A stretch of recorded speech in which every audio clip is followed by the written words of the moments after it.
آزمایش مهمی را انجام دادیم تا ببینیم روغن‌ها در روده ما و با دمای بدن چطور عمل می‌کنند.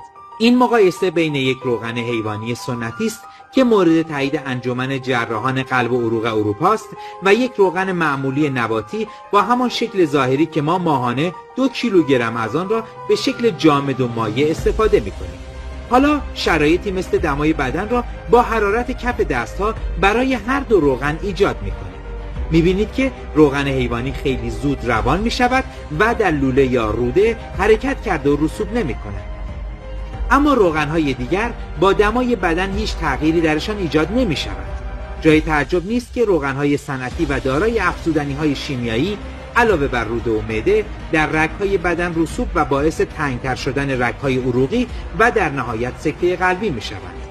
آنها طوری هستند که در معده شما هضم نمی‌شوند و در روده‌ها رسوب می‌کنند و هیچ مایع شوینده قوی هم در بدن نداریم که آنها را بشوید و دفع کند.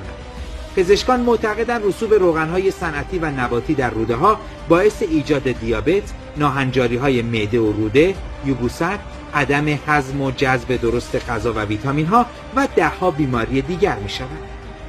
اگر خودتان و فرزندانتان را دوست دارید، از دادن این سم به آنها خودداری کنید. اگر این دلایل برای متوقف کردن خوردن روغن‌های صنعتی ارزان قیمت کافی نیست، به بیماری‌های ناشی از غذاهای تقلبی مثل سکته قلبی، بالا بودن کلسترول، کبد چرب، کاهش قوای جسمی، کاهش باروری، سرطان روده و معده، تیروئید، دیابت، ریزش مو و بسیاری دیگر فکر کنید.